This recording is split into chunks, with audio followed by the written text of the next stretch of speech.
আমাদের প্রেমের কথা চ্যানেলটির সকল প্রকারের পাঠ গল্প দেখতে আমাদের চ্যানেলটি সাবস্ক্রাইব করে পাশে থাকা বেল আইকনে ক্লিক করুন। অতঃপর সময় বিলম্ব না করে দ্রুত ওয়াশরুমে ঢুকে এক মগ পানি এনে রুমাল ভিজিয়ে জলপট্টি দিতে লাগলো। এর ফাঁকে তার সাথে করে আনা ইঞ্জেকশন পুশ করে দিল ব্যথা উপশমের জন্য। যেহেতু নন্দিনীকে তুলে এখন ওষুধ খাওয়ানোটা আরও রিস্কের ব্যাপার। ফের চোখ পড়ল হাতে, দু হাতে শক্ত কালো চাকা চাকা রক্ত জমাট বেঁধে গেছে।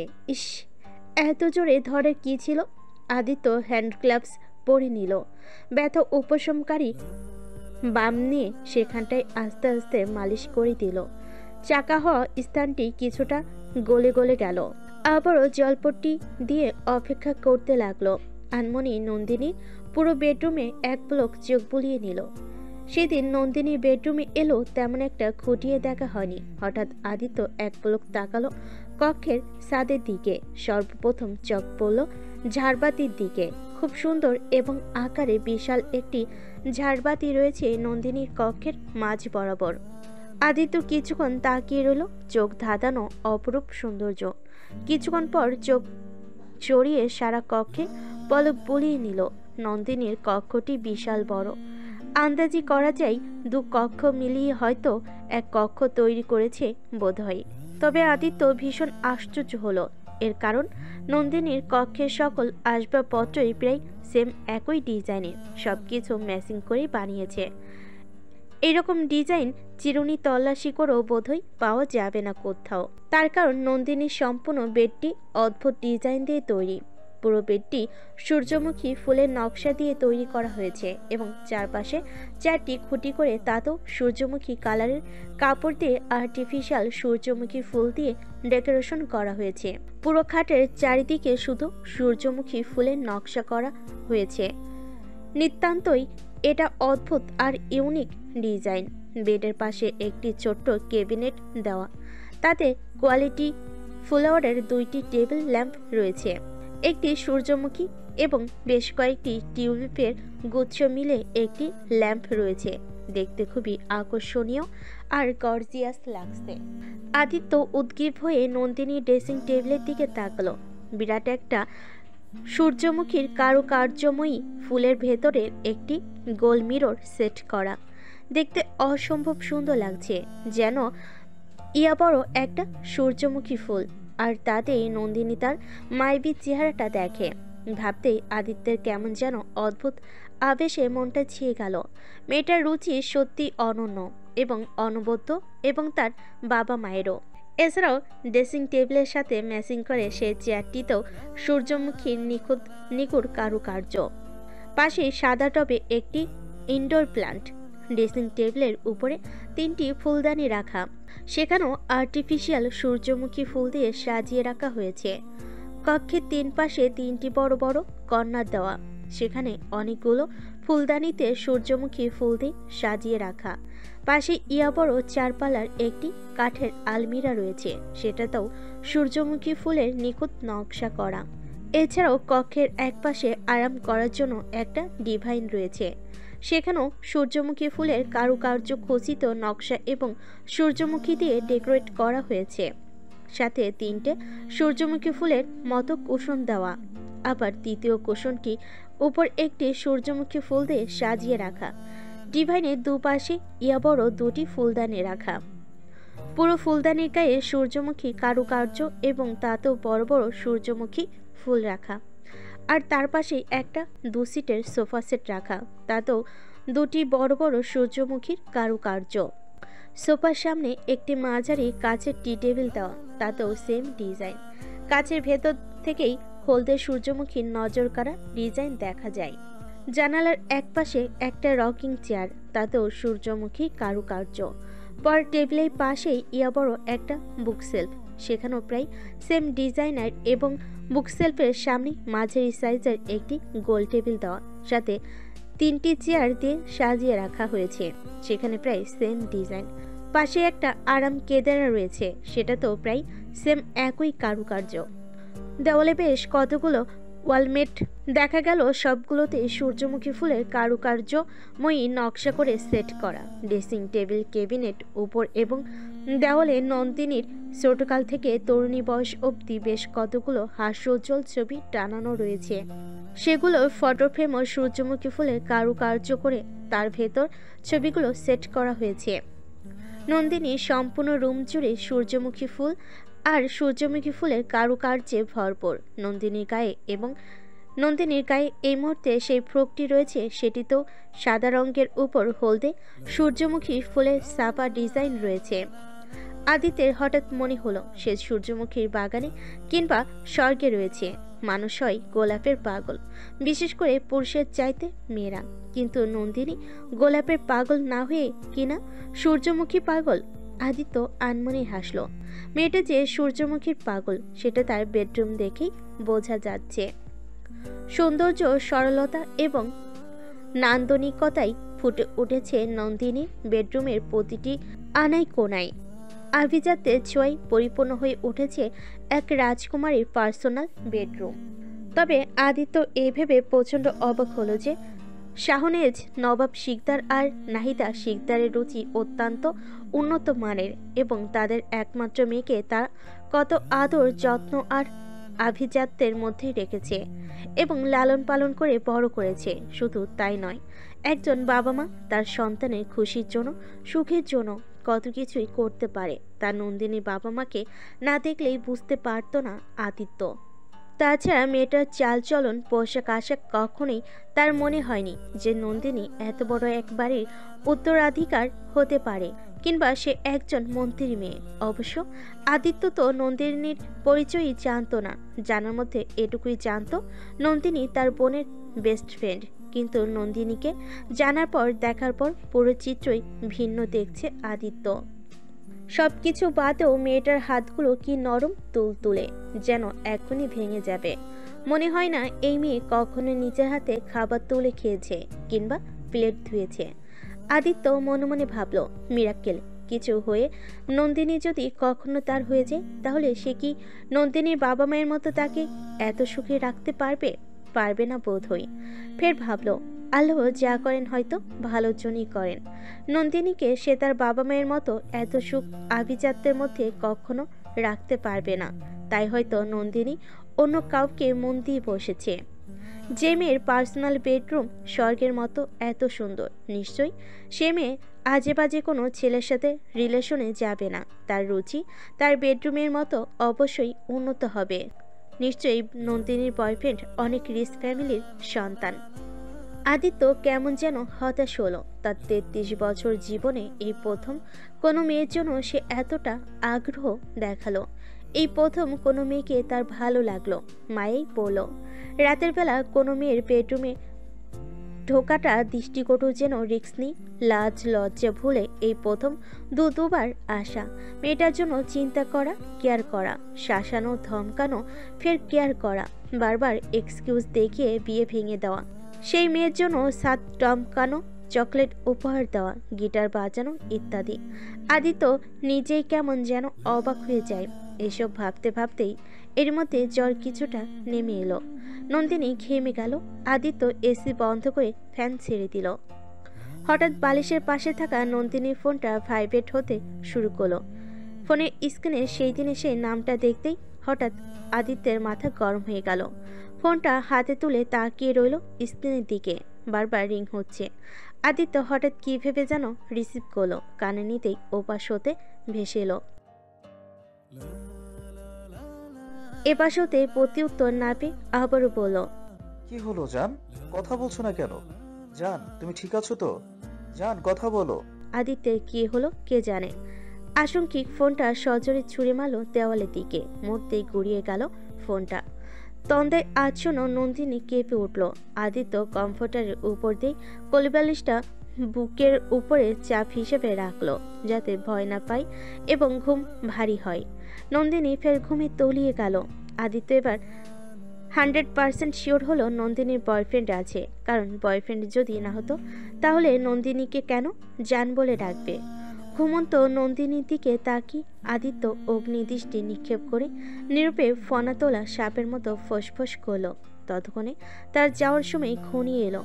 আদিত্য সবকিছু ঠিকঠাক মতো গুছিয়ে রেখে যেভাবে এসেছিল ঠিক সেভাবেই গায়ে বাঁকা চাঁদের জ্যোৎস্না মেখে মায়াবী আলোয় চলে গেল। সঙ্গে নিয়ে গেল এক আকাশ সমান ক্ষোভ, বিষাদ, বিষণ্ণতা আর নীরব অভিমান। সকালবেলা বেশ দেরিতে ঘুম ভাঙল নন্দিনীর। গায়ে এখন তেমন একটা জ্বর নেই। ভার্সিটিতে যাওয়ার জন্য রেডি হতে ড্রেস নেওয়ার জন্য আলমিরা খুলতেই হঠাৎ চোখ পড়ল লাল র্যাপিং পেপারে মোড়ানো একটি বড়সড় গিফট বক্সের দিকে। নন্দিনী উৎকণ্ঠা হলো। এটা তো সে রাখিনি, তাহলে আসলো কোথা থেকে? একবার মাকে ডাকতে গিয়েও চুপ করে গেল। ভাবলো একবার দেখা যাক এতে কি। মাকে ডাকাটা বোকামি হবে।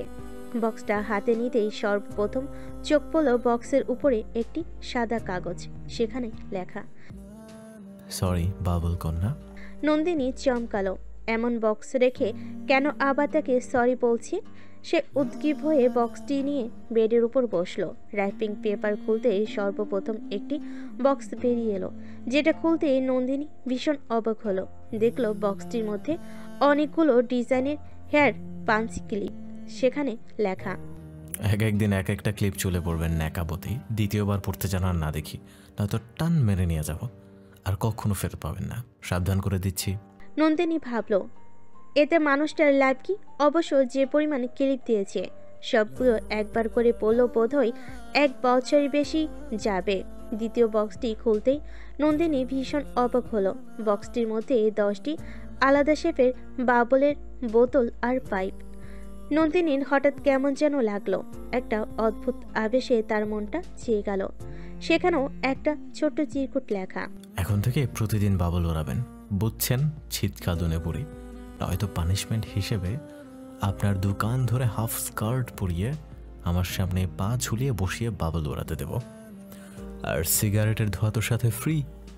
আপনি বাবল ওড়াবেন আর আমি সিগারেটের ধোয়া। কি মজা হবে না তখন? নন্দিনী আটকে উঠল। বাবারে বাপ্পা, মরে যাবে কাশতে কাশতে। অতঃপর তৃতীয় বক্সটি খুলতে এবার বেরিয়ে এলো অনেকগুলো চকলেট আর লাভ ক্যান্ডি। সেখানে একটা চিরকুট লেখা, যখন মন খারাপ থাকবে তখন লাভ ক্যান্ডি খেয়ে মন ভালো করে নেবেন। আমার নীরব অভিমানী আপনাকে বলছি, এটাই আপনার শুভাকাঙ্ক্ষী। চিরকুটটি পড়তে ভোরের নির্মল হাওয়ার মতো নন্দিনী হৃদয়ে দোল দিয়ে গেল। নন্দিনী এক এক করে সব ছুঁয়ে দেখল। শেষে তার আলমিরার ড্রয়ারে যত্ন করে রেখে দিল। তবে মাথা থেকে বের হলো না এই কাজটা কার, কে তার বেডরুমে আসতে পারে, আর কেই বা তার আলমিরা খোলার দুঃসাহস করে এই গিফট বক্স রেখে যেতে পারে।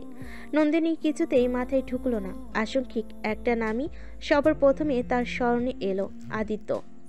নন্দিনী মনে মনে বলল, আদিত্য রেখে জানি তো এসব, নয়তো এই দুঃসাহস আর কারণেই। নন্দিনী তার সমস্ত রুমে কুলু খুঁজতে লাগলো। আদিত্য আসার কোনো কুলু রেখে যায়নি। এভাবে পার হয়ে গেল আরো বেশ কয়েকটা দিন। এরপর থেকে ওদের দুজনেরই প্রায়শই দেখা হতো, চোখাচোখি হতো, লুকিয়ে লুকিয়ে একজন আরেকজনকে দেখতো। মাঝে মাঝে চোখে চোখ পড়লে ধরা পড়ে বিব্রত বোধ করতো, কিন্তু কেউ কারোর সাথে আগ বাড়িয়ে আর কথা বলতো না। এক প্রকার দুজন দুজনকে প্রচণ্ড ইগনোর করতে লাগলো। তবে আদিত্য বেশ করে বুঝতে পেরেছে নন্দিনীর মায়ে পড়ে গেছে সে, যে মায়া কাটানো অসম্ভব। নন্দিনীও উপলব্ধি করতে পেরেছে সে আদিত্যকে ভালোবেসে ফেলেছে। বেশ কয়েকদিন পরের কথা, নন্দিনীদের ফ্রেন্ড সার্কেলের মধ্যে বেশ কয়েকটা ছেলেসহ মেয়েও রয়েছে। সেই সার্কেলের মধ্যে তানভীও রয়েছে। সামনের সপ্তাহে তানভীর বার্থডে। অদিতি, নন্দিনী, ফাল্গুনী আর ফ্রেন্ড সার্কেলের সবাই ঠিক করেছে তানভীর বার্থডেতে উইশ করবে, তবে সেটা কোনো একটা পার্কে। অতঃপর তানভীর বার্থডে দিন ঘনিয়ে এলো। অদিতি নন্দিনীকে বলেছে আজ তারা ক্লাস করবে না, তানভীর বার্থডে উপলক্ষে মিস দেবে। শাড়ি পরে একটা পার্কে গিয়ে সেখানে কেক কেটে বার্থডে সেলিব্রেশন করবে। অদিতির কথাই নন্দিনী পিঙ্ক কালারের একটি টিস্যু কাঞ্জি শাড়ি পরল। শাড়িটির সমস্ত জমিনে প্রিন্ট করা ছোট ছোট গোলাপ, আর গোলাপের উপর ডটের মতো গিটার, আর গিটারের ফাঁকে ফাঁকে স্টোন বসানো। অতঃপর ওরা সবাই একসাথে হয়ে পার্কে গিয়ে বার্থডে সেলিব্রেশন করলো। তানভীর খুশির জন্য সবাই মিলে বেশ কয়েকটা গান গাইল একসাথে। হঠাৎ তানভীর আবদার করে নন্দিনীকে বলল, তানভীর কথাই নন্দিনীকে সবাই চেপে ধরল। অদিতি বলল, নন্দু, তুই চিন্তা করিস না, তুই গাইবি আর মাহির গিটার বাজাবে। নন্দিনী দোনমনা করলো, শেষে সবার রিকোয়েস্টে গান গাইতে শুরু করলো। পরপর বেশ অনেকগুলো গান গাইলো নন্দিনী। হঠাৎ সেখানে এসে উপস্থিত হলো রায়হান, আদিত্য আর মেহরাব। অদিতি, নন্দিনী আর ফাল্গুনি ঘাবড়ে গেল, ওরা চুপ রইল। তানভি অবাক হয়ে বলল। রায়হান মুচকি হেসে বলল। এখান দিয়ে যাচ্ছিলাম, তোদের সবাইকে দেখে এগিয়ে এলাম। বলেই তানভিকে একটা গিফট বক্স এগিয়ে দিয়ে বলল। Happy birthday Tanvi. তানভি ভীষণ খুশি হয়ে বক্সটি হাতে নিয়ে সঙ্গে সঙ্গে খুলতে 3টি বক্স বেরিয়ে এলো। রায়হান বলল। আমাদের 3 জনের পক্ষ থেকে তোর জন্য গিফট। তানভি খুশি হয়ে বলল। রায়হান সায় দিয়ে হেসে উঠে সবার দিকে তাকিয়ে বলল। তা কি করছিস সবাই মিলে? বলে নন্দিনীর দিকে এক পলক তাকিয়ে অদিতির দিকে তাকালো। অদিতি অপ্রস্তুত বোধ করে দৃষ্টি সরিয়ে নিল। তানভি বলল। ও আচ্ছা, তা আমাদের গান শোনাবি না, নাকি শুধু নিজেই শুনবি? রায়হান বলে উঠল। রাজনন্দিনী, তোমার কি খবর? নন্দিনী মৃদু হেসে বলল। আলহামদুলিল্লাহ, ভালো ভাইয়া। তোমার গান শুনেই তো এগিয়ে এলাম। একটা গান ধরো তো রাজনন্দিনী। নন্দিনী বলল মহা মুশকিলে। রায়হানও ছাড়ার পাত্র নয়। শেষমেশ সবে মিলে রাজি করালো। তবে নন্দিনীর সাথে অদিতি আর ফাল্গুনিকেও সুর মিলাতে হবে বলে সেও জেদ ধরল। অতঃপর কি আর করার, মাহির গিটার বাজানো শুরু করলো আর নন্দিনী গান ধরল।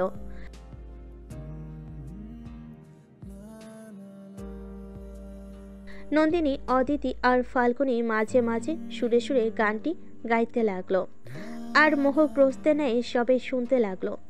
রায়হান অদিতির দিকে তাকিয়ে রইল। সেটা দেখে মেহরাব রায়হানের পেটে কয়েকটা গুঁতো দিল। রায়হান বিরক্তিকর চোখে তাকালো চশমার ভেতর দিয়ে। এবার মেহরাব আদিত্যকে গুঁতো দিয়ে দেখলো রায়হানের কীর্তি কারখানা। আদিত্য জোরে সোরে রায়হানের পেটে গুঁতো দিল। রায়হান বিরক্তিকর দৃষ্টিতে তাকিয়ে জিজ্ঞেস করলো। সমস্যা কি তোদের? বিরক্ত করস কেন? দেখোস না তোর বোনকে দেখতেছি। মেহরাব বলল। শালা চোখ নামা, ভুল জায়গায় দৃষ্টি দিছস। ওই শালা, তোর বিরক্ত লাগলে তো চোখ নামা, একদম ডিস্টার্ব করবি না। আদিত্য শক্ত গলায় বলল। রায়হান, দেখ হবু শালা, কথা বলিস না। তুই আমার প্রেমিকাকে নিয়ে গেলি, এবার তোর বোনকে একটু ইমপ্রেস করার চেষ্টা করতে দে, দেখি ইমপ্রেস হয় কিনা। তোর বোনের যে দেমাগ, ইমপ্রেস করতে পারবো কিনা সেটাও সন্দেহ। তবু একটু চেষ্টা করতে দে।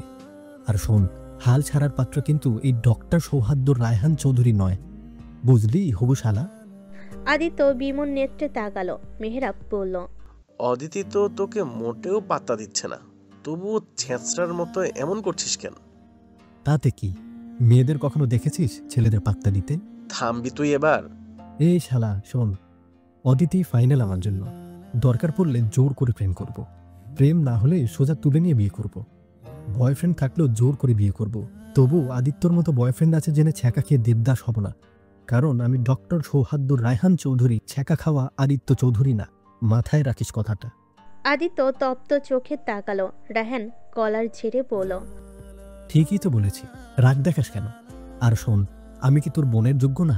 তুই কি পাবি আমার মতো এমন একজন নম্র, ভদ্র, সভ্য ডাক্তার পাত্র? মরে গেলেও না, বুঝেছিস? তোর বোনের জন্য আমিই বেস্ট। হবু বোনের স্বামী হিসেবে মান্য করতে শেখ এখন থেকে। আদিত্য আর কথা বাড়ালো না।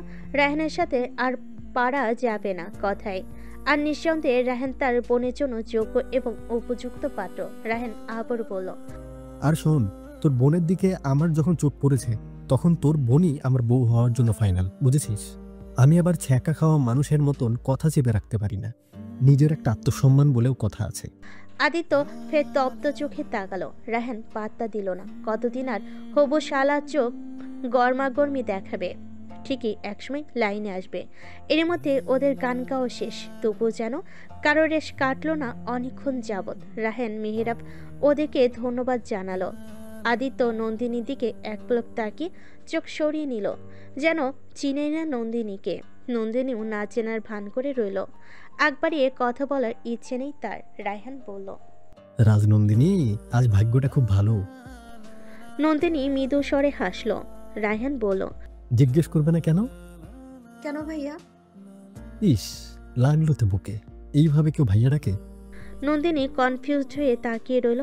রায়হান বলল, কাল রাত 1টার ফ্লাইটে ফিরে যাচ্ছে আমরা। নন্দিনী এক পলক তাকালো আদিত্যের দিকে, আদিত্য তাকালো নন্দিনীর দিকে। নন্দিনীর খুশিগুলো হঠাৎ হাওয়াই মিঠাইয়ের ন্যায় মিইয়ে গেল।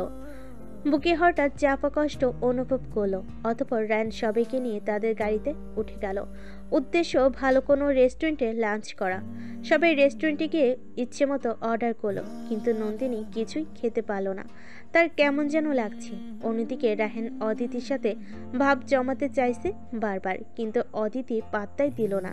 ভাইকে দেখে চুপসে রয়েছে। বাসায় ভাইয়ের সাথে পাগলামি করলেও বাসার বাইরে অদিতি আদিত্যের সামনে বরাবরই চুপচাপ থাকে, যেন চেনে না কেউ কাউকে। তাছাড়া আজ আদিত্য কারোর সাথে কথা বলো না, সারাটা সময় চুপচাপ আর গম্ভীর ছিল। অতঃপর খাওয়া দাওয়া শেষে যে যার কথা মতো চলে গেল। রায়হান নন্দিনীকে একা ছাড়লো না।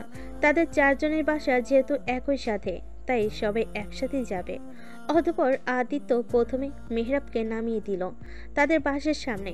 অতঃপর কিছুটা এগিয়ে রায়হান আর তানভীকে, এবং সবার শেষে নন্দিনীকে তাদের বাসার সামনে নামিয়ে দিল। নন্দিনী কিছু না বলে চলে যেতে নিলে আশঙ্কিক পেছন থেকে আদিত্য ডাকলো, নন্দিনী। শুনতে নন্দিনীর পা জোড়া থেমে গেল। নন্দিনী থমকালো, হক চুকালো। ঠিক কতগুলো দিন পর এই ডাক শুনলো নন্দিনী, তার নিজেরও জানা নেই। পেছনে ফিরতে আদিত্য মৃদু হাসলো, ঠিক প্রথম দিনের মতো। একদম কাছাকাছি এসে দাঁড়ালো। মুহূর্তেই তেতকলনের মাদকাময় সুগন্ধে নন্দিনীর হৃদয়ে কাঁপন ধরল। আদিত্য বলল, কাল ফিরে যাচ্ছি নন্দিনী ফুল, ভালো থাকবেন আর ঠিকঠাক মতো চলাফেরা করবেন। ভুলেও রিক্সায় চড়বেন না, সবসময় প্রাইভেট গাড়ি এবং সাথে সিকিউরিটি বডিগার্ড নেবেন, কারণ আপনি একজন মন্ত্রীর মেয়ে বলে কথা। আপনার শতভাগ সিকিউরিটি বডিগার্ড নিয়ে চলাফেরা করা উচিত। আপনার বোঝা উচিত আপনার এবং আপনার পরিবারের অনেক শত্রু রয়েছে। আপনার কিছু হয়ে গেলে আপনার বাবা মায়ের কি হবে একটাবার ভাবুন। আসছি বলে আদিত্য মৃদু হেসে সরে গেল। নন্দিনী অন্যমনস্ক এবং অনুভূতিশূন্য হয়ে শান্ত দিঘির জলের মতো স্থির হয়ে তাকিয়ে রইল। আদিত্য বিচলিত হয়ে খানিক এগিয়ে এসে জিজ্ঞেস করল, Nandini, are you okay? There is anything wrong? Nandini আমতা আমতা করলো। কি বলবে কিছুই খুঁজে পাচ্ছে না। আদিত্য বলল, কিছু বলবেন নন্দিনী? আদিত্যের কথাটি ঢেউয়ের তরঙ্গের মতো তরঙ্গিত হলো নন্দিনীর কর্ণকুহরে। হঠাৎ নন্দিনীর বলতে মন চাইল, আপনি যাবেন না আদিত্য? আমার কেমন যেন কষ্ট হচ্ছে। আপনি থেকে যান প্লিজ। আমার সিকিউরিটি গার্ড বডিগার্ড একদম পছন্দ না আদিত্য। দম বন্ধ লাগে আমার। আমি ব্যক্তিগত স্বাধীনতা পাই না। আমার খুব সাধারণভাবে চলাফেরা করতে ইচ্ছে হয় অন্যদের মতো। তা না বলে মৃদু হেসে বলল, না, কিছুই বলার নেই আদিত্য। ভালো থাকবেন সবসময়। শুভকামনা আপনার জন্য। আদিত্য মৃদু হেসে বলল, ওকে, বাই। বাই। আদিত্য নন্দিনীর দিকে আর ভুলেও তাকালো না, দ্রুত গাড়িতে উঠে চলে গেল। নন্দিনী তাকিয়ে রইল আদিত্যের যাওয়ার পানে। হঠাৎ তার বুকের ভেতর 100 চুল্লির আগুন দাও দাও করে জ্বলতে শুরু করলো। কিছু হারানোর এবং হৃদয় পুড়ে চারকার হয়ে যাওয়ার আশঙ্কিক আদিত্যের ফোন বেজে উঠল। তুমি রবে নীরবে, হৃদয়ে মম তুমি রবে নীরবে। দুদিকে দুজন মানুষের বুকের ভেতরটা কেঁদে উঠল তৎক্ষণাৎ। সুরটাও ধীরে ধীরে মিলিয়ে যেতে লাগলো বাতাসের প্রতিটি কণায়। ওদের না বলা অনুভূতি, প্রতিটা শব্দ, ওদের সুপ্ত কান্নার প্রতিটি বিন্দুতে।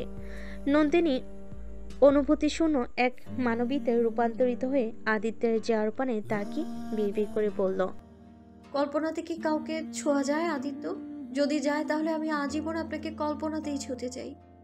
বাসায় ফেরার পর থেকে নন্দিনী একদম স্বস্তি পাচ্ছিল না। কেমন যেন অস্থির অস্থির লাগছে তার। বুকের ভেতরটা ক্রমশ তবড়াচ্ছে। নন্দিনী বেশ করে বুঝতে পারছে এই হৃদস্পন্দন শুধুমাত্র আদিত্যের জন্য। আদিত্যের ফিরে যাওয়ার কথাটা শোনার পর থেকেই তার এমন অস্থিরতা শুরু হয়েছে। ঘণ্টাখানেক সময় নিয়ে ঠান্ডা পানিতে শাওয়ার নিল। শরীরটা ফ্রেশ লাগলো। অস্থির মস্তিষ্কটা এখনো স্থির হয়নি, বরং আরো অস্থির এবং উদ্বিগ্ন হলো।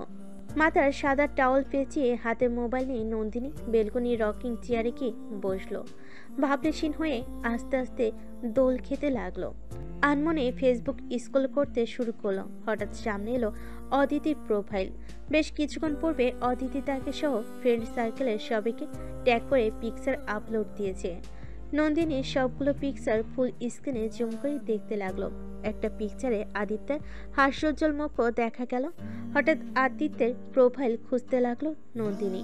আদিত্য নিশ্চয়ই পিকচার আপলোড করেছে, তেমনটা ভেবেই বারবার সার্চ করতে লাগলো প্রোফাইলটা, কিন্তু পেল না। নন্দিনী ভীষণ অবাক হলো, এমনটা তো কখনোই হয়নি। কাল রাতেও আদিত্য তার বেশ কতগুলো পিকচার আপলোড করেছিল, সবগুলো পিকচারই দেখেছিল নন্দিনী। তাহলে আজ প্রোফাইল গেল কই? আজ রেস্টুরেন্টে খেতে বেশও আদিত্যকে ফেসবুক স্ক্রল করতে দেখেছিল নন্দিনী। এই কয়েক ঘন্টার মধ্যে কেমন হলো যে প্রোফাইল সার্চ করে পাওয়া যাচ্ছে না? নন্দিনী বিচলিত হয়ে দ্রুত মেসেঞ্জারে প্রবেশ করলো। আদিত্যকে সেদিন মেসেজ দেওয়ার কারণে এখানে প্রোফাইলটা শো করছে, তবে প্রোফাইল পিক সাদা। নন্দিনী ক্লিক করতে দেখলো ব্লক করা। তার মানে আদিত্য তাকে ব্লক দিয়েছে নাকি আইডি ডিঅ্যাক্টিভ করেছে? নন্দিনী কিছুই বুঝতে পারল না। নন্দিনী ভীষণ অভিমান জন্মালো আদিত্যের উপর। এটা কেন এমনটা করলো আদিত্য?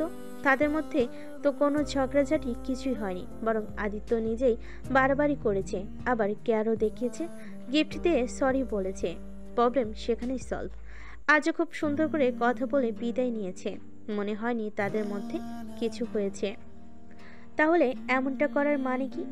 নন্দিনী কেমন যেন হাঁসফাঁস লাগছে, দম বন্ধ হয়ে আসছে, নিঃশ্বাস নিতেই কষ্ট হচ্ছে, বুকটা সমানে তপড়াচ্ছে, অস্থির অস্থির লাগছে। প্রিয় মানুষটা ব্লক করলে সত্যি কি কারোর দম বন্ধকর পরিস্থিতি হয়? সেই অনুভূতি নন্দিনীর জানা নেই, তবে আজ সে এই বিষাক্ত অনুভূতির সাথে সবে পরিচিত হলো মাত্র। তার কেমন যেন দম আটকে আসছে, মনে হচ্ছে শ্বাসকষ্ট শুরু হয়ে মরে যাবে অক্সিজেনের অভাবে। যতক্ষণ না মানুষটা বুলক খুলছে ঠিক ততক্ষণ। একটা হতাশ ভারী নিঃশ্বাস ফেলে আকাশের দিকে তাকালো। গোধূলি লগ্ন পেরিয়ে রাত্রি হয়েছে সেই কোন ক্ষণে। আকাশে আজ নতুন বাঁকা চাঁদের ফালি ঝুলে রয়েছে। নন্দিনীর কোনো দিকে মন নেই, ঝিম ধরে রকিং চেয়ারে বসে রয়েছে। সে দোল খেতেও যেন ভুলে গেছে। হঠাৎ চোখ পড়ল বাইরে। দুইটি কাক বিদ্যুতের তারের উপর পাশাপাশি বসে রয়েছে। একটি কাক আরেকটি কাককে কাকা করে কিছু একটা বলছে। দ্বিতীয় কাকটির কোনো সাড়া নেই, মাথা নুইয়ে রেখেছে, অভিমান করেছে বোধহয়। নন্দিনী উঠে দাঁড়ালো, বেলকনির গ্রিল ধরে খুব আগ্রহ নিয়ে ওদের খুনসুটি দেখতে লাগলো। তবুও যেন দেখা শেষ হচ্ছে না, কাকটির অভিমান এখনো ভাঙেনি। নন্দিনী বিড়বিড় করে বলল, এই অভিমানী কাক, তোমার অভিমান কেন ভাঙে না? এত অভিমানী হওয়া ঠিক নয়, বুঝেছো? পরে প্রিয়জন হারালে পস্তাবে। হঠাৎ ভাবলো তার সাথে আদিত্যের কোনো সম্পর্ক নেই, শুধু মুখোমুখি হাই হ্যালো টুকুর সম্পর্ক। এটাকে ঠিক ফ্রেন্ড বলা যায় না, ফ্রেন্ড হওয়ার প্রশ্ন আসে না, কারণ নন্দিনীর জানা মতে আদিত্য ম্যারিড এবং তার সিনিয়র। তাহলে আদিত্য কেন তার প্রোফাইল ডিঅ্যাক্টিভ করলো? তারপর কি আদিত্যের কোনো চাপা অভিমান কিংবা রাগ জন্ম নিয়েছে? কিন্তু কেন? কিন্তু রাগ অভিমান করতে হলে মানুষের একটা সম্পর্ক থাকা লাগে, তাদের তো সেরকম কোনো সম্পর্ক নেই। নন্দিনী বুঝতে পারল না কিছু। হঠাৎই অভিমান করা কাকটি সঙ্গীকে রেখে উড়ে গিয়ে আরেকটি তারে গিয়ে বসলো। সেই অভিমানী কাকটির সঙ্গেও তার কাছে উড়ে গিয়ে বসতেই অভিমানী কাকটি ফের আরেকটি তারে উড়ে গিয়ে বসলো। শেষবার উড়ে গিয়ে অন্ধকারে মিশে গেল। নন্দিনী ভীষণ অবাক হলো, একটা অবুঝ প্রাণীর মধ্যেও কত অভিমান জন্ম নেই। নন্দিনী মনে মনে বলল, আচ্ছা, আপনার অভিমানও কি পাখির মতো শহুরে তারে উড়ে বেড়ায় আদিত্য? কিসের এত অভিমান আপনার? এ কোনো প্রতি উত্তর নেই। নন্দিনীর মন পাহাড় হলো, আবারও বলল, আপনি কেন অভিমান করেছেন আদিত্য আমার জানা নেই, তবে জানেন আপনার মধ্যে সব ছিল, শুধু আমাকে বোঝার মতো আপনার সুপ্ত একটা হৃদয় ছিল না। আপনি অহেতুক আমায় ভুল বুঝেছেন। আপনি ভীষণ দাম্ভিক আদিত্য। শুধু এইটুকু বলবো, কখনো কাউকে ভুল বোঝার আগে অন্তত তার পরিস্থিতিটা একবার জেনে নেবেন প্লিজ। একটা হতাশ শ্বাস ফেলে বলল, আপনি সহজ সরল আমিটাকে ভীষণ জটিল বানিয়ে চলে গেলেন আদিত্য। আমার ভালো করতে এসে আমার সকল ভালো থাকাকে কেড়ে নিলেন খুব কৌশলে। আমার সকল সুখগুলোকে গলা টিপে হত্যা করলেন আদিত্য। কিছুক্ষণ চুপ থেকেই আনমনে আবারও বলে উঠল, জানেন আমার না খুব কষ্ট হচ্ছে আদিত্য। হৃদয় অলিন্দে আপনার জন্য মায়া জন্ম নিয়েছে, কখন যেন আমি না বুঝতে পারিনি। কেন নিবে না বলুন? আপনি কত রিস্ক নিয়ে রাতের আধারে আমায় কেয়ার করতে এসেছেন, অপরিচিত হয়েও আমার জন্য অনেক কিছু করেছেন। একজন নারী একজন পুরুষের যত্ন পেলেই তো মায়া পড়ে যায়, সেই পুরুষের প্রতি দুর্বল হয়ে যায়। আমিও তার ব্যতিক্রম নই আদিত্য। তবে কখনো আপনার পথের কাটা হব না। আমি জানি আপনি ম্যারিড, আপনাকে ভাবাটাও আমার পাপ, কিন্তু আপনি এত এত স্মৃতি আর মায়া জড়িয়ে গেলেন যে আপনাকে ভুলে থাকা পসিবল হচ্ছে না আদিত্য। আপনিও সেই প্রতারক বেঈমান মানুষগুলোর মতো যারা মায়া জন্মে নিরুদ্দেশ হয়ে যায়, আপনিও সেই নিরুদ্দেশী হলেন। কিছু মানুষের মতো আপনি হঠাৎ করেই আমার জীবনে এলেন, আবার হঠাৎ করেই হারিয়ে গেলেন আদিত্য। এটা কি ঠিক হয়েছে বলুন? রাত 2:30 ঘড়ির কাঁটায় চৌধুরী পরিবারের কান্নার ধুম পড়েছে সন্ধ্যা লগ্ন থেকে। আফসানা চৌধুরী ছেলের জন্য কাঁদতে কাঁদতে কয়েকবার মোরসা গেলেন। ছেলে একবার বিদেশ গেলে ফিরে এলো 7 বছর পর। এবার কত বছর পর আসবে তা জানেনি, তাই তিনি খুব কান্নাকাটি করছেন ছেলেকে জড়িয়ে ধরে। যেতে দেবেন না। মায়ের পাগলামি দেখে আদিত্যেরও যেন যেতে মন চাইছে না, তবুও যেতে হবে। মাকে অনেক বুঝিয়ে সুঝিয়ে অতঃপর ওরা সবাই এয়ারপোর্টের উদ্দেশ্যে রওনা দিল। নন্দিনী সময় দেখে নিল, ফোনে রাত 8টার বেশি বাজে। আদিত্যরা হয়তো এয়ারপোর্টে রওনা দিয়েছে। নন্দিনী কেমন যেন লাগছে। হঠাৎই বুকের ভিতর ধরফর ধরফর করে প্রচণ্ড অস্থিরতা শুরু হলো। নন্দিনী ঘেমে একাকার হলো। আশঙ্কিক শ্বাসকষ্ট শুরু হয়ে মাথা ঘুরে ফ্লোরে পড়ে গেল। ধুম করে কিছু পড়ার শব্দে পুরো ভবন যেন কেঁপে উঠল। একজন সার্ভেন্ট নন্দিনীকে রাতের কফি দিতে এসে তার অবস্থা দেখতে চিৎকার চেঁচামেচি করে বাসার সবাইকে ডেকে আনলো। নাহিদা শিকদার তো মেয়ের অবস্থা দেখে হাউমাউ করে কেঁদে দিলেন। নবাব সাহেব মাত্রই অফিস থেকে ফিরলেন। মেয়ের কথা শুনতে তিনি এক প্রকার দৌড়ে এলেন। নন্দিনীর শ্বাসকষ্ট বেড়ে গেল। দ্রুত অ্যাম্বুলেন্সকে কল করা হলো। নন্দিনীকে অ্যাম্বুলেন্সে তোলা হলো। ততক্ষণে অ্যাম্বুলেন্সটি হসপিটালের পথে রওনা দিল। এদিক থেকে অ্যাম্বুলেন্স আর ওদিক থেকে আদিত্যদের গাড়ি বের হলো। আদিত্য আজও নিজে ড্রাইভ করছে। অ্যাম্বুলেন্স দেখে তাদের গাড়ির গতি কমিয়ে সাইড দিল, অথচ আদিত্য বুঝতেই পারল না সেই একই গাড়িতে তার প্রাণপ্রিয় পেয়সীকে মুমূর্ষ অবস্থায় হসপিটালে নেওয়া হচ্ছে। জানলেও বা সে কি করত? সে তো সিদ্ধান্ত নিয়েছে মেয়েটা জাহান্নামে গেলেও তার কিছু আসবে যাবে না, কারণ মেয়েটার বয়ফ্রেন্ড রয়েছে। তার যেচে পড়ে যাও কি দরকার? নন্দিনীর সর্বোচ্চ ট্রিটমেন্ট দেওয়া হলো। সকল পিছুটান ছেড়ে আদিত্যরা রাত 1টার ফ্লাইটে চলে গেল। এরপরের দিন অদিতিরা নন্দিনীর অসুস্থতার খবর শুন হসপিটালে ছুটে এলো সবাই। নন্দিনী কারোর সাথে কোনো কথা বলল না, অদিতিকেও কিছু জিজ্ঞেস করেনি। তবে এর কয়েকদিন পর আদিত্য কোনো একভাবে জানতে পেরেছে নন্দিনী তার বয়ফ্রেন্ডের জন্য অসুস্থ হয়ে পড়েছে। শুধু তাই নয়, হসপিটাল অ্যাডমিট ছিল বেশ কয়েকদিন। ব্যাস, নন্দিনীর জন্য তার মনে যতটুকু ভালোবাসা ছিল সেইটুকু ঘৃণায় পরিণত হলো। একসময় আদিত্য ডিপ্রেশনে চলে গেল। মানসিকভাবে ভীষণ অসুস্থ হয়ে পড়ল নন্দিনীর জন্য। বার কয়েক হসপিটালও অ্যাডমিট করা হলো। দীর্ঘদিন চিকিৎসাধীন ছিল হসপিটালে, কিন্তু সে খবর রাহান মেহরাব ছাড়া আর কেউ জানে না। এক এক করে বুকে বিষাদের বেদনা নিয়ে পার করতে লাগলো দিনগুলো। আদিত্য আর যোগাযোগ করেনি। নন্দিনীও আর আদিত্যের নাম ভুলে মুখে আনেনি। আগের থেকেও অনেক বদলে গেছে তারা দুজন। তবে নন্দিনীর মধ্যে আগে যে একটা ছেলে মানুষই কিংবা হাসি খুশি ভাব ছিল, সেসব এখন আর নেই।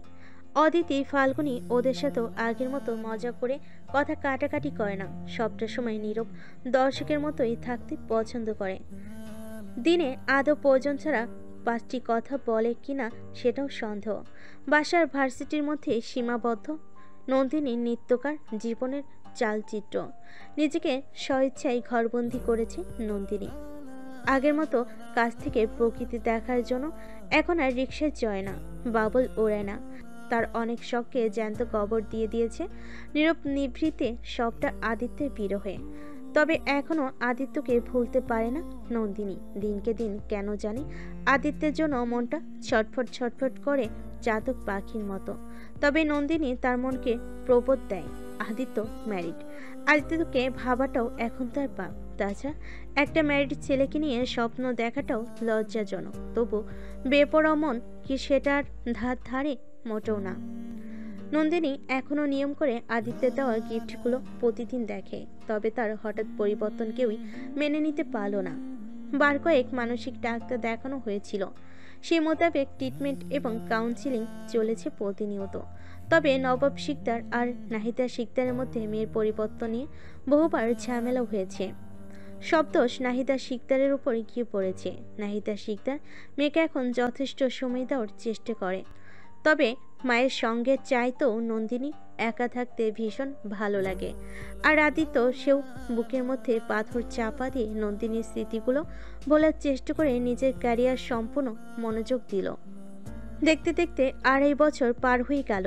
নন্দিনী স্কলারশিপ পেয়েছে, মাস 2 পর চলে যাবে ইউএসএ। নবাব সাহেব স্ত্রীকে না জানিয়ে বহু পূর্বে স্কলারশিপের জন্য আবেদন করে রেখেছিলেন মেয়ের জন্য।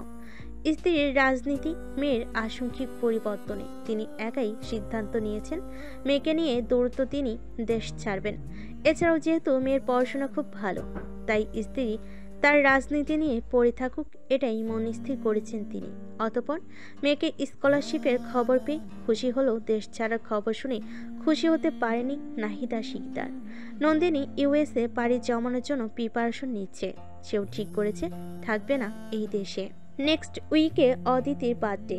সেই উপলক্ষে অদিতি আর ফাল্গুনি এসেছে নন্দিনীদের বাসায়। সময়টা তখন বিকেল প্রায়। ওরা 3 জন ছাদের ট্যাঙ্কির পাশের কর্নারটায় পা ঝুলিয়ে বসেছে। অদিতি আসার সময় 3টি বাবলের বোতল আর পাইপ নিয়ে এসেছিল। ছাদে আসার সময় সেগুলো নিয়ে এলো। অদিতি প্রায় যতবার আসে ততবারই বাবলের বোতল আর পাইপ নিয়ে আসে, আর 3 জন মিলে একসাথে গল্প কিংবা গান গাইতে গাইতে বাবল ওড়ায়। অদিতি বাবলের বোতল আর পাইপ বের করে ফাল্গুনির হাতে একটা বোতল দিয়ে বাকিটা নন্দিনীকে দিয়ে বলল, নন্দু ধর বাবল ওরা। বিনা বাক্য ব্যয়ে নন্দিনী বাবলের বোতল আর পাইপ হাতে নিয়ে হঠাৎই আদিত্যের কথা মনে পড়ল। নন্দিনী ভাবলেশীন হয়ে ফু দিয়ে বাবল ওড়াতে লাগলো। উড়ে যাওয়া বাবলগুলো দেখতে নন্দিনীর চোখ জোড়া ছলছল করে উঠল। এই বাবল ওড়ানোর খুব সুন্দর একটা স্মৃতি রয়েছে তার। নন্দিনী কখনো অদিতিদের সাথে শেয়ার করেনি, নিজের মনের কুঠুরিতেই গোপন করে রেখেছিল সেটা। অদিতি বলল, নন্দু তুই তো চলেই যাবি, শেষবারের মতো আমাদের একটা রিকোয়েস্ট রাখবি? নন্দিনী মলিন হেসে বলল, রাখবো ইনশাআল্লাহ। ফাল্গুনি বলল, অদিতির বার্থডে ডেটটা কি তোর মনে আছে নন্দু? নেক্সট উইকে। শোন, এবার আমরা বাহিরে কোনো পার্টি রাখছি না তো পাগল হয়েছিস ফাগুন? এসব কেমন কথা? অদিতি বলল, ঠিকই বলেছে, আমরা এটাই সিদ্ধান্ত নিয়েছি। তোরা ভালো করেই জানিস আমার আম্মু আমার কোথাও যাওয়া পছন্দ করে না।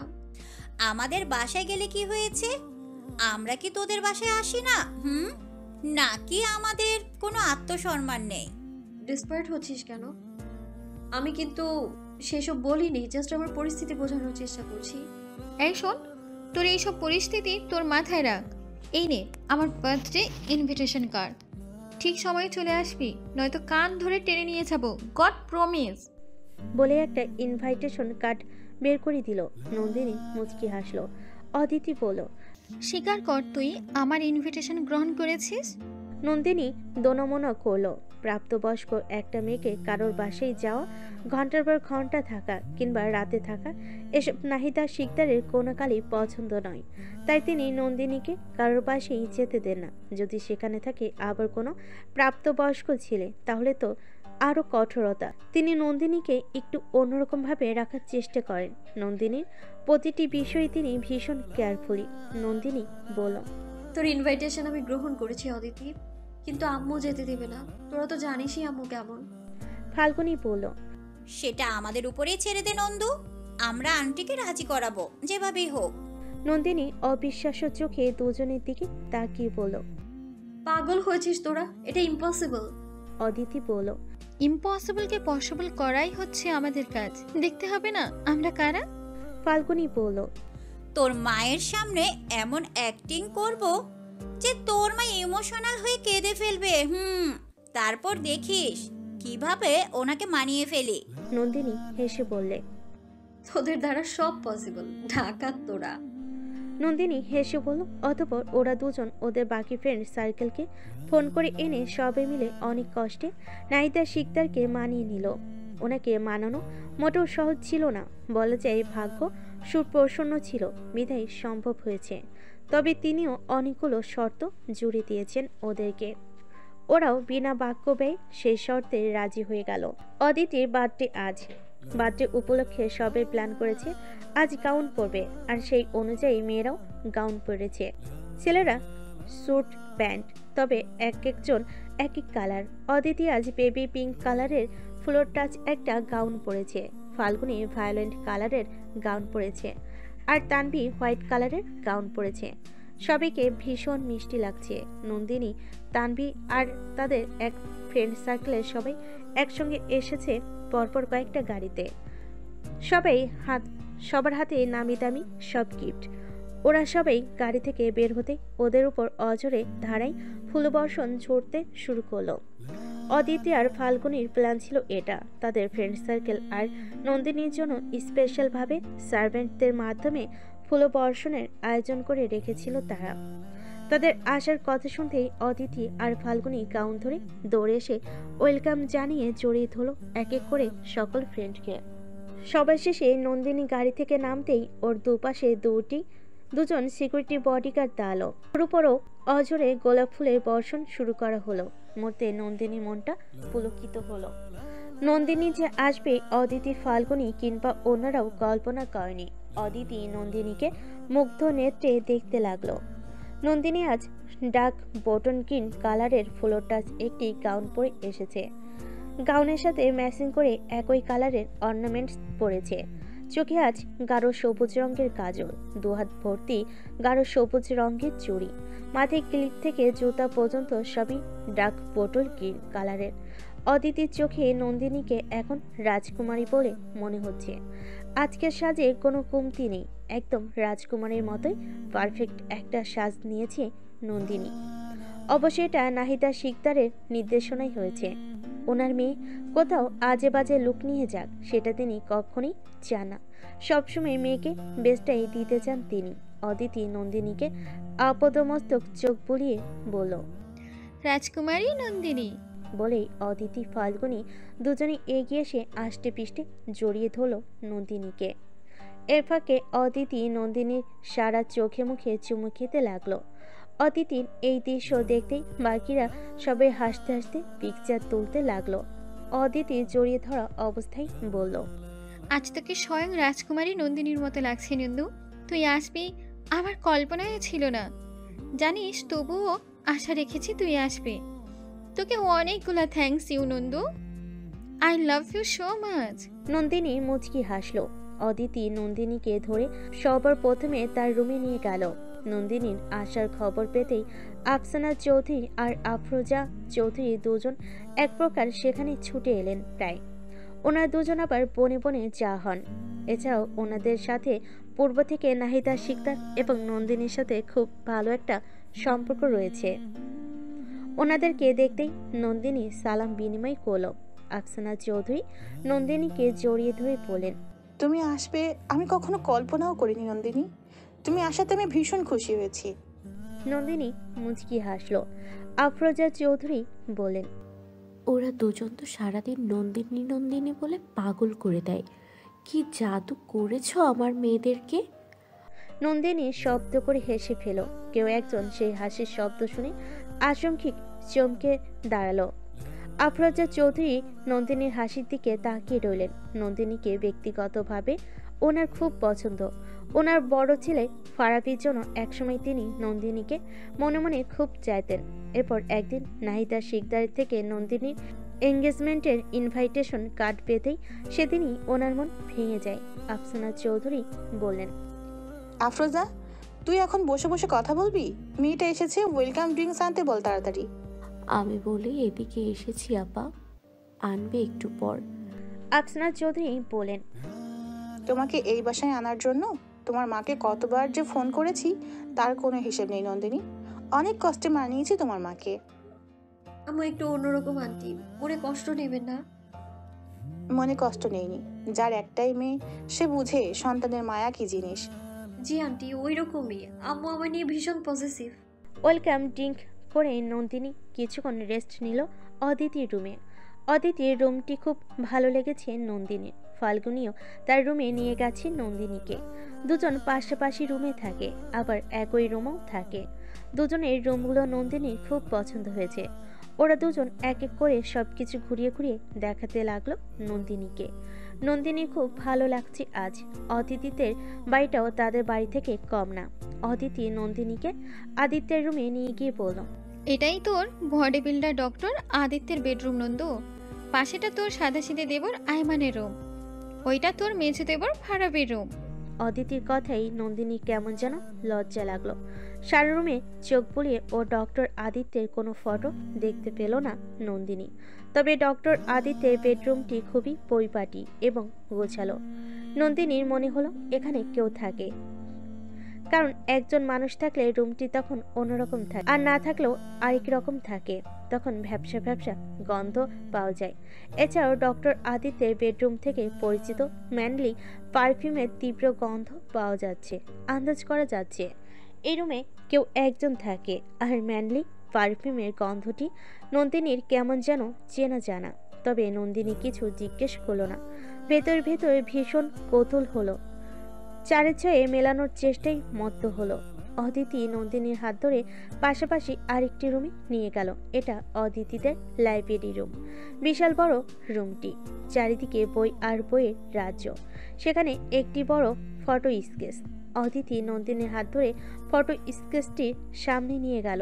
একটা ফটো দেখিয়ে বলো, এটা কার ছবি দেখ নন্দু বলতো। নন্দিনী ছবিটি দেখতেই অবাক হয়ে বলল, আরে এটা তো আমার ছবি। হ্যাঁ, কিন্তু কে এঁকেছে? আর তোর বডি বিল্ডার ডক্টর সাহেব। এই তুই বারবার এই কথা বলছিস কেন অদিতি? আর উনি এঁকেছেন মানে উনি আমার পিক কোথায় পেলেন? আরে বাবা থাম, তোর বডি বিল্ডার সাহেব এটা এঁকেছে। আর আমার সাথে তোর পিকচার কম নাকি? ভাইয়ার কাছে আবদার করেছি তোর একটা পিক এঁকে দিতে। যেদিন তোকে আমাদের বাসায় আনতে পারবো সেদিনই এটা তোকে সারপ্রাইজ হিসেবে দেব বলে। পিকটা কবে এঁকেছে? কিছু কোনো এক সময়, তবে সেটা বলা যাবে না, বারণ আছে। খুবই সিক্রেট বিষয় এটা। নন্দিনী আর প্রশ্ন করলো না, ছবিটির ওপর হাত বুলালো। কি নিখুঁতভাবে তাকে ফুটিয়ে তুলেছে মানুষটা। হাতে আঁকা মানুষের ছবি এত সুন্দর হয় নন্দিনীর জানা ছিল না। নন্দিনীর মনে কনফিউশন সৃষ্টি হলো। কেই ডক্টর আদিত্য? তাকে তো দেখতে হয়। কেক কাটার জন্য ডাক পড়ল অদিতির। ওরা সবাই কেক কাটতে হলরুমে এলো। অদিতির এক পাশে নন্দিনী, আরেক পাশে ফাল্গুনী, আর নন্দিনীর পাশে তানভি। আর ওদের এক পাশে এক এক করে ওদের ফ্রেন্ড সার্কেলরা সবাই গোল হয়ে দাঁড়িয়েছে। ক্যান্ডেল জ্বালানো হলো।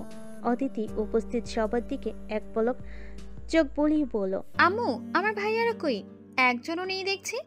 আফসানা চৌধুরী বলেন, আছে কোথাও, তুই কেক কেটে ফেল, ওরা না আসলেও চলবে। অদিতি রেগে গিয়ে বলল, না আসলে চলবে মানে? আমার বার্থডে আর আমার ভাইয়েরা থাকবে না? এটা কেমন কথা আম্মু? কে কি কাটবো না আমি, যাও তুমি কাটো। আহসান সাহেব একটু বিরক্ত হলেন ছেলের উপর। নামি দামি সকল গেস্টে বাসা ভরপুর। এছাড়াও একটা মাত্র মেয়ে ওনার। ছেলেরা বোনের বার্থডে উপলক্ষে কোথায় আশেপাশে থাকবে, বোনকে একটু আনন্দ দিবে, তা না করে কোথায় ঘাপটি মেরে লুকিয়ে আছে কে জানে। তিনটি ছেলের মধ্যে একটি ছেলেও নেই এই মুহূর্তে। ডাক্তার ছেলেটা না হয় বাদ, সেটা আবার বদরাকি ঘাটতারা, যা বলবে তাই করে ছাড়বে। তার দ্বারা কিছু আশা করা বোকামি। কিন্তু সাদা শীতে হাবাগোবা টাইপের একটা ছেলে আছে না, আয়মান, ওইটা কই গেল? তিনি এবার উচ্চস্বরে হাঁক চালেন, আয়মান, আয়মান কোথায় তুমি? ফারাপি কোথায়? বাবার কণ্ঠ শুনতেই আয়মান লম্বা লম্বা কদম ফেলে এগিয়ে আসতে আসতেই বলল, এই তো বাবা আসছি। আয়মান সাহেব ছেলেদের দিকে তাকে এবার গর্জে উঠে বলেন, ডাক না দিলে তোমরা আসবা, নয়তো না। আমার মেয়ের প্রতি তোমার কোনো দায় দায়িত্ব নেই, তাই না? আমার মেয়ে কি তুচ্ছ, ফেলনা মনে হয় তোমার কাছে? তার কি কোনো মূল্য নেই? আয়মান বলল, এসে গেলাম তো বাবা, অহেতুক রাগ করছেন কেন? রাখবো না মানে? তুমিও দেখছি দিন দিন ঘাটতারা হয়ে যাচ্ছ, বড় ঘাটতারা ছেলেটার মতো। আয়মান আর কিছু বলল না। তার ভাই বারবার বিয়ে ভেঙে দেওয়ার কারণে তার বাবা এখন তার ভাইকে সহ তাকেও কথা শোনায় কারণে অকারণে। আহসান সাহেবের ভাই আফতাব সাহেব বলেন, যাও যাও, লেট হয়ে যাচ্ছে। এতক্ষণ লাগে তোমাদের আসতে? কত কাজ পড়ে আছে। ওরা সবাই অতিথিদের সামনে আসতেই অদিতি ভাইদের দেখে বলল, এতক্ষণে তোমাদের আসার সময় হলো ভাইয়ারা? জানো না আজ আমার বার্থডে? নাকি আমার কোনো মূল্যই নেই তোমাদের কাছে? নন্দিনী অন্যমনস্ক হয়ে তানভীর সাথে কথা বলছিল। ওর একটা পিন খুলে গেছে, সেটাই লাগাচ্ছিল তানভী। অদিতির ঝাঁঝালো কথা শুনতেই নন্দিনী সামনে তাকালো। আশঙ্কিক দুজন মানুষের দৃষ্টি বিনিময় হতেই বিস্ময় বিমর হয়ে গেল দুজনে। জীবন থেকে বেশ কতগুলো বসন্ত হারিয়ে যাওয়ার পর আজ আবার কাকতালীয়ভাবে তাদের দেখা। অদিতি মৃদু হেসে বলল, নন্দিনী, এই হচ্ছে আমার বড় ভাই ডক্টর আদিত্য চৌধুরী, আর ভাইয়া ও হচ্ছে আমার বেস্ট ফ্রেন্ড নন্দিনী। নন্দিনী মুচকি হেসে বলল, হাই, আমি নন্দিনী, অদিতির বেস্ট ফ্রেন্ড। নন্দিনীর এইভাবে বলাই আদিত্য চমকালো। আদিত্য ভেবেছিল সে অদিতির ভাই, এটা জেনে নন্দিনী অন্তত একটু হলেও চমকাবে। অন্যদিকে অদিতি আর ফাল্গুনিও ভেবেছিল সত্যিটা জানতেই নন্দিনী চমকাবে, কিন্তু তাদের সবাইকে অবাক করে দিয়ে নন্দিনী এমন ভাব করলো যেন সে আদিত্যকে চেনে না, কখনোই দেখেনি, বরং নন্দিনীকে খুব স্বাভাবিক দেখালো। আদিত্য নন্দিনীর সবুজ কাজল দেওয়া চোখজয় চোখ রেখে বলল, হ্যালো। তানভী অবাক হয়ে বলল, আদিত্য ভাইয়া তোর ভাই, তুই কেন আমাদের কাছে গোপন করলি অদিতি? অদিতি হেসে উঠে বলল, সারপ্রাইজ ছিল তানভী। সত্যি সারপ্রাইজড হয়ে গেছি। সবাই নন্দিনীর দিকে তাকালো। নন্দিনীর মুখভঙ্গি খুব স্বাভাবিক। অতঃপর আহসান সাহেব কেক কাটার জন্য তাড়া দিতে সবাই হ্যাপি বার্থডে উইশ করতে অদিতি কেক কেটে এক একে সবাইকে খাইয়ে দিল। কিছুক্ষণ পরে রায়হান আর মেহরাব এসেছিল। ওদের লেট হয়ে গিয়েছিল বিশেষ কোনো এক কারণে। আদিত্য, রায়হান, মেহরাব, ফারাবি আর আয়মান ওরা পাঁচজন মিলে সোফার এক কোণে বসে কথা বলছে। নন্দিনী কেমন যেন লাগছে এতদিন পর আদিত্যকে দেখতে পেয়ে। মানুষটা আগের থেকেও অনেক সুন্দর হয়ে গেছে, স্বাস্থ্য একদম ফিটফাট। মানুষটাকে ম্যানলি লাগছে এখন। এই ফিটফাট মানুষটাই তার অন্তর কেড়েছে একদিন, আজ আরও একবার কেড়ে নিল। নন্দিনী যদি জানতো আদিত্য এখানে আছে তাহলে সে জীবনও আসতো না। নন্দিনী ঠিক করেছে আদিত্যকে যথেষ্ট ইগনোর করবে। আদিত্যের মুখোমুখি হওয়ার ইচ্ছে তা নেই, বরং যতবার মুখোমুখি হবে ততবারই যন্ত্রণা বাড়বে, বই কমবে না। নন্দিনীর চিন্তাভাবনার মাঝেই হঠাৎ একটা সুন্দরী মেয়ে এসে আদিত্যের পাশে বসলো। নন্দিনী ভাবলো এটাই হয়তো আদিত্যের ওয়াইফ।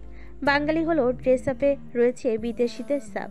তাছাড়া আদিত্য তাকে একদিন বলেছিল তার স্ত্রী স্মার্ট, আপডেট অ্যান্ড কোয়ালিফাইড। সত্যি তাই, মেয়েটি আদিত্যের সাথে হেসে হেসে কথা বলছে। আদিত্য সেম একইভাবে কথা বলছে, যেন তাদের আন্ডারস্ট্যান্ডিংটা বহুদিনের। নন্দিনীর হঠাৎ কেমন অস্থির অস্থির লাগতে শুরু করলো। সে নিজেকে স্থির করার চেষ্টা করতে হঠাৎ নাহিদা শিকদার কল দিল।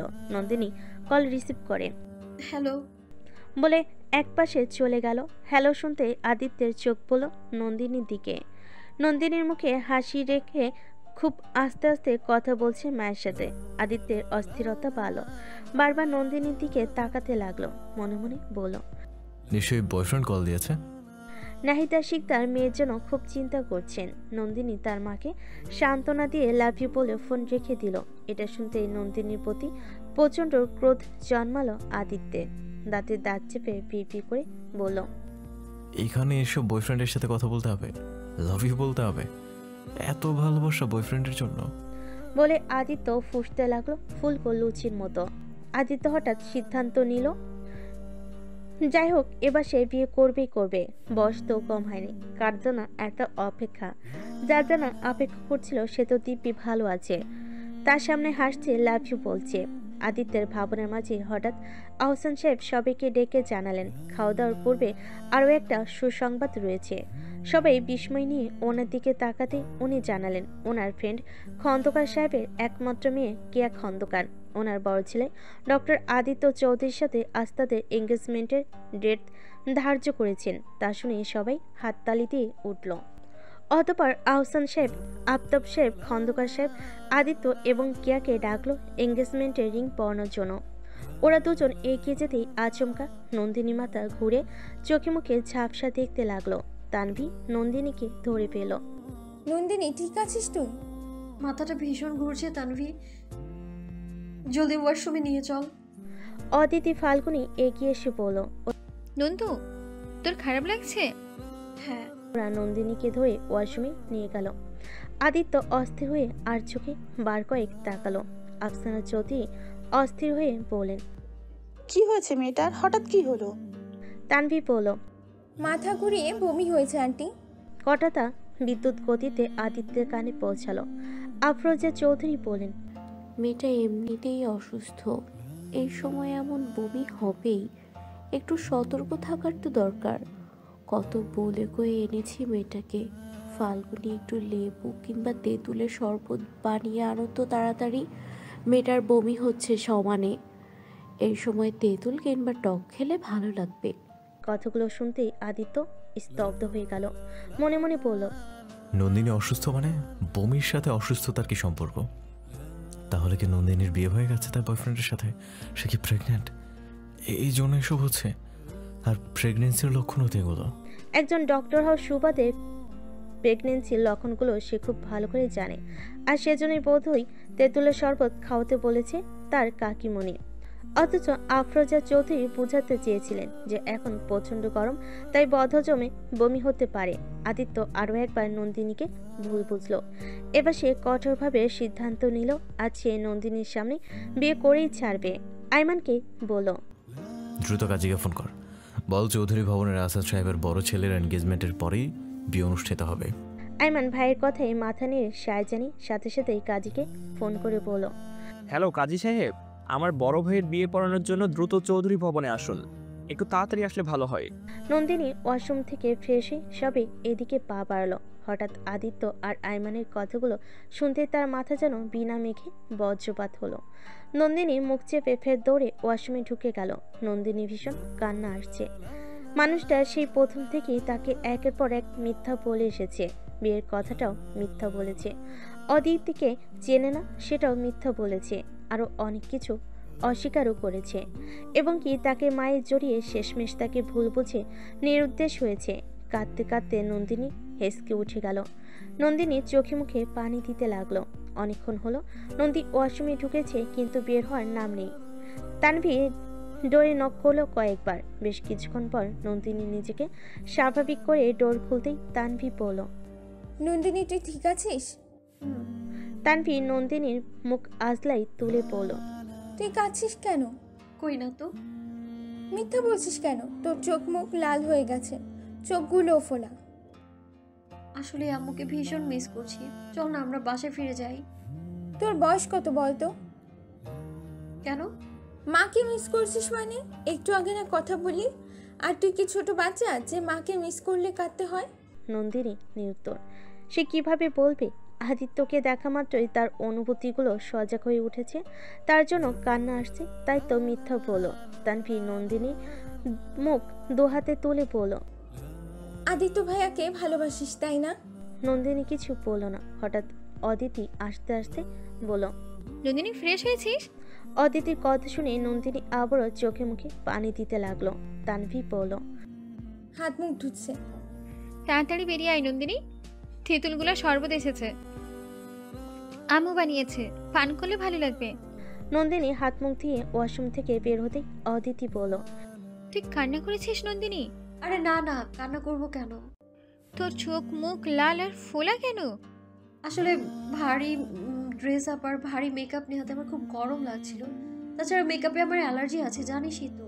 আর বাইরের দেশে কাজল আমি পরতে পারি না, অ্যালার্জি আছে, এই জন্যই চোখগুলো ফুলে লাল হয়ে গেছে। এটা সত্য যে নন্দিনী পার্লার থেকে মেকআপ করলেও তার স্কিনে অ্যালার্জি দেখা দেয়, আর বিশেষ করে দেশের বাইরে কাজল সে চোখে পড়তে পায় না, সেটা তো অ্যালার্জি রয়েছে তার। অদিতি আর নন্দিনীকে খাটলো না। আম্মু শরবত বানিয়েছে, দেখ খুব ভালো লাগবে। নন্দিনী হাত মুখ মুছে শরবত পান করে বলল, আমরা বরং বাসায় ফিরে যাই। কেমন শরীরটা হঠাৎ কেমন যেন খারাপ লাগছে আমার। তাছাড়া অতিরিক্ত ঠান্ডা গরমে থাকলে আমার না প্রচন্ড শ্বাসকষ্ট শুরু হয়। অদিতি বলল, যাবি তো?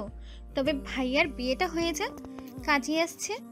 আর এসেছিস যখন বিয়েটাও দেখে যা। তাছাড়া তুই তো আর প্রতিদিন আমাদের বাসায় আসবি না, তোকে তো আনাই চায় না। তাই তো আজ বাসায় 2টা অনুষ্ঠানে রেখেছে একসঙ্গে। নন্দিনী কলেজা মোচড় দিয়ে উঠল, কিছু বলতে নিবে ফাল্গুনী থামিয়ে দিয়ে বলল, কোনো কথা নয় নন্দু, প্লিজ ভাইয়ার বিয়েটা অন্তত দেখে যা। আর তো আসবি না, তোর মাকে মানিয়ে কত কষ্ট করে এনেছি জানিস তো তুই। বলে ওরা নন্দিনীকে হলরুমে নিয়ে এলো। নন্দিনী নিজেকে ধাতস্থ করলো, এই মুহূর্তে ভেঙে পড়লে চলবে না। অতপর সবাই আবারও হলরুমে আসতেই আহসান সাহেব ঘোষণা দিলেন, এবার তবে রিং পরানো শুরু হোক। নন্দিনী মুখে হাসি রেখেই বসে রইল, বুঝতেই দিচ্ছে না তার কলেজাটা চূর্ণ বিচ্ছিন্ন হয়ে যাচ্ছে ভেতর থেকে। অন্যদিকে অদিতি, ফাল্গুনী আর তানভি বারবারই নন্দিনীর দিকে তাকাচ্ছে। আদিত্য আর চোখে কয়েকবার তাকালো, দেখলো নন্দিনীর চোখ মুখ ফোলা, কিন্তু নন্দিনীকে খুব স্বাভাবিক দেখাচ্ছে। তাদের দিকে তাকিয়ে মিষ্টি হাসি ঝুলিয়ে রেখেছে মুখে। নন্দিনীকে স্বাভাবিক দেখে আদিত্যের ভীষণ কষ্ট হলো। তার মানে নন্দিনী তাকে কখনো ভালোবাসেনি, সে একাই ভালোবেসেছে। ভালোবাসলে এভাবে হাসি মুখে বসে থাকতে পারতো না মেয়েটা। আদিত্য আর কেয়া দুজনের হাতে রিং। অদিতি মন খারাপ করে বলল, নন্দিনী দেখ, আমার ভাবি হওয়ার কথা তুই ছিলে, এখন তোকে রেখে ভাইয়া প্রথম কোনো নারীকে রিং পরাচ্ছে। So sad. নন্দিনীর বুকটা ধক করে উঠল। সত্যি তো, আদিত্যের হাতে প্রথম রিং পরার কথা তো তারই। নন্দিনী মলিন হেসে পড়ল, আর ফান করিস না অদিতি। আদিত্যের রাগ হচ্ছে মেয়েটা এমন একটা সিরিয়াস মুহূর্তেও হাসছে কেন? সত্যি তার কি কষ্ট হচ্ছে না? অদিতি বলল, নন্দিনী দেখ, ভাইয়া এক্ষুনি রিং পরাবে। পড়াক, আর কতক্ষণ ওয়েট করব? বাসায় ফিরবো তো, তাড়াতাড়ি পড়াতে বল। তোর কষ্ট হচ্ছে না নন্দিনী? নন্দিনী অবাক হওয়ার ভান করে বলল, কেন? কিছু না। তোর ভাইয়ের সাথে আমার কখনো প্রেম ভালোবাসার সম্পর্ক ছিল নাকি আজব? ফাল্গুনী বলল, জানিস খেয়া মেয়েটা ভালো না, একদম বাজে একটা মেয়ে। কেন, কি হয়েছে? দেখতে তো খুব ভালো লাগছে, এছাড়াও ডক্টর আদিত্যের সাথে মানিয়েছেও বেশ। আর বলিস না, কত ছেলের সাথে এই মেয়ের রিলেশন, কতবার যে রুম ডেট করছে এই মেয়েটা। আর সেই মেয়েকে আদিত্য ভাইয়া বিয়ে করছে। জানিস অদিতির পছন্দ না এই মেয়েকে। অদিতির পছন্দ অপছন্দ দিয়ে কি হবে? সংসার করবে ডক্টর আদিত্য, অদিতি নয়। এখানে ইন্টারফেয়ার করাটা নেহায়তি বোকামি। কিন্তু আমরা কেউই চাই না ভাইয়া এই মেয়েকে বিয়ে করুক। তুই এখন আমাদেরকে একটা হেল্প কর প্লিজ। কিসের হেল্প? তুই সেন্সলেস হওয়ার অ্যাক্টিং কর, তাহলে এই বিয়েটা ভেঙে যাবে। আশ্চর্য, আমি কেন সেন্সলেস হওয়ার অ্যাক্টিং করব? এতে বিয়ে ভাঙবে মানে? আরে বাবা, তুই শুধু সেন্সলেস হওয়ার অ্যাক্টিং কর, বাকিটা দেখ আমরা কিভাবে ম্যানেজ করি। তবুও এই মেয়ের সাথে ভাইয়ার বিয়ে হতে দেবই না। আশ্চর্য, আমি অবাক হচ্ছি তোদের কথা শুনে। কেমন বোন তোরা যে ভাইয়ের বিয়ে ভাঙতে চাস? তোর জন্য? যত সব ফাউল কথা। অদিতি এবার রেগে গিয়ে বলল, ফাগুন, এই মেয়েটা তো ভালো কথা শোনার মানুষ না। তানভি বলল, ওর সাথে অহেতুক কথা বলে সময় নষ্ট করিস না, যা করার আমরাই বরং করব। তোদের বাসায় ক্লোরোফর্ম নাই? অদিতি বলল, আছে, ভাইয়ার ঘরে দেখেছিলাম, ডেট নাই হয়তো। না থাকলে আরো ভালো, ওটা নিয়ে আয়, 1 মিনিটে কাজ সারি। যদি খারাপ কিছু হয়? কি আর হবে, 1 ঘন্টার জায়গায় হয়তো 2 ঘন্টা সেন্সলেস থাকবে, আর না হয় সেন্সলেস হবে না। তবুও একবার ট্রাই করি, কি বলিস? করাই যায়। নন্দিনী থমকে উঠে বলল, পাগল হয়েছিস তোরা? আমি মেরে ফেলার ষড়যন্ত্র করছিস সবগুলো? অদিতি বলল, ওরা একদম চুপ করে বসে থাক। ফাগুন, তাড়াতাড়ি নিয়ে আয়, যা তো। আর শোন, বাই এনি চান্স ক্লোরোফর্মে যদি কাজ হয়, তাহলে 3 জনে মিলে একদম জোরে জোরে চিৎকার করে পুরো বাসা তুলে ধরবি, যাতে সবাই বিরক্ত হয়ে চলে যায়, বিশেষ করে পাত্রীপক্ষরা। 2 জন বলল, ঠিক আছে। ফাল্গুনী দৌড়ে গিয়ে টিস্যুর মধ্যে বেশি করে ক্লোরোফর্ম নিয়ে এসে আশঙ্কিক নন্দিনী নাকে চেপে ধরতে সেন্সলেস হয়ে গেল। ওরা ভাবতেও পারি এত দূর তো কাজ হবে, ডেট ছিল বোধহয়। নন্দিনী সেন্সলেস হতেই প্ল্যান মোতাবেক ওরা 3 জন মিলে চৌধুরী ভবন কাঁপিয়ে হামা করে কান্না শুরু করে দিল। নন্দিনীকে সেন্সলেস হতে দেখে আদিত্য ঘাবড়ে গেল। অদিতি বলল, হায় আল্লাহ, নন্দু তোর কি হয়ে গেল রে? এখন কি হবে? তোর মাকে আমি কি জবাব দেব রে? সবাই নির্বাক হয়ে তাকিয়ে রইল। ফাল্গুনী বলল, ভাই তাড়াতাড়ি আসো, নন্দিনী কি যেন হয়ে গেল, নন্দিনীর মা জানতে পারলে সব শেষ। কখন না জানি আমাদের জন্য মার্ডার কেস করে বসে। বলেই ওরা তিনজন আরও উচ্চস্বরে চিৎকার চেঁচামেচি শুরু করে চৌধুরী ভবন তুলে ধরল। অন্যদিকে আফসানা চৌধুরী অস্থির হয়ে পড়লেন। নাহিদা শিকদার এমনিতে মেয়েটাকে দিতে চাননি, এখন যদি জানে মেয়ে অসুস্থ হয়ে পড়েছেন তাহলে খুব ঝামেলা করবে। আদিত্যকে নির্বিকারভাবে দাঁড়িয়ে থাকতে দেখে অদিতি বলল, তোমার কাছে বিয়েটাই সবকিছু, তাই না? আমরা কেউ না। বলে হাত থেকে রিংটা কেড়ে ছুঁড়ে ফেলে দিল। একটা মানুষ মরে যাচ্ছে আর তুমি একজন ডক্টর হয়ে দাঁড়িয়ে দাঁড়িয়ে তামাশা দেখছো? ডাক্তার নামের কলঙ্ক তুমি। আদিত্য এগিয়ে এলো। নন্দিনীর শ্বাস প্রশ্বাস এবং পালস ধীর গতিতে চলছে। তোদের রুমে নিয়ে যা, কিছুক্ষণ পর ঠিক হয়ে যাবে। অদিতি চিৎকার করে বলল, নন্দিনীর শ্বাসকষ্ট আছে ভাইয়া, দ্রুত হসপিটালে নিয়ে চলো। একটু পরে শ্বাসকষ্ট শুরু হবে। ও এমনিতেই অসুস্থ, ও ঠান্ডা গরম সহ্য করতে পারে না। আফসানা চৌধুরী দিশেহারা হয়ে হু হতাশ করে বলেন, দাঁড়িয়ে রয়েছো কেন বাবা? তাড়াতাড়ি নিয়ে যাও, মেয়েটা শ্বাস আটকে আছে। আহসান সাহেব বলেন, ফারাবি, আইমান, তোমরা মূর্তির মতো দাঁড়িয়ে আছো কেন? আদিত্যর এখন এঙ্গেজমেন্ট, ও থাকুক। তোমরা বরং নন্দিনীকে হসপিটালে নিয়ে যাও, সাথে রাইহান আর মেহেরাবও যাও। অদিতি চিৎকার করে বলল, কিসের এঙ্গেজমেন্ট? আমার ফ্রেন্ডের চাইতে তোমার ছেলের এঙ্গেজমেন্ট বেশি হলো আব্বু। আদিত্য, থামবে তুমি? কিসের মধ্যে কি বলছো? ভাইয়াকে হসপিটালে নিতে হবে, না হলে নন্দিনী এখানেই মরে যাক। নন্দিনীকে একদম কেউ ছোবে না। কার কি এসে যায় ও মরে গেলে? মেয়ের জিদ থেকে আহসান সাহেব মহা চিন্তায় পড়ে গেলেন। সবাইকে রেখে আদিত্যকেই কেন নিয়ে যেতে হবে? তাছাড়া যতবারই ছেলের এঙ্গেজমেন্ট করার প্রস্তুতি নেন ততবারই একটা অলৌকিক ঘটনা ঘটে ভেঙে যায়। শেষমেশ ছেলে আর বিয়ে করতে চায় না। এটা কোন কুফাল লাগলো ছেলেটার ভেবে পেলেন না তিনি। ওনার মনে আদিত্য, অদিতি আর নন্দিনীকে নিয়ে খটকা লাগলো। হঠাৎ নন্দিনীর শ্বাসকষ্ট শুরু হলো। ওরা তিনজন এবার ভয় পেয়ে আরও জোরে চেঁচামেচি করে বাড়ি তুলে ধরলো। ওদের সাথে ওদের ফ্রেন্ড সার্কেলগুলো আরও তো বেশি। নন্দিনীর এমন অবস্থা দেখে আদিত্য দিশেহারা হয়ে গেল। কোথায় এঙ্গেজমেন্ট, কোথায় বিয়ে, কোথায় কি?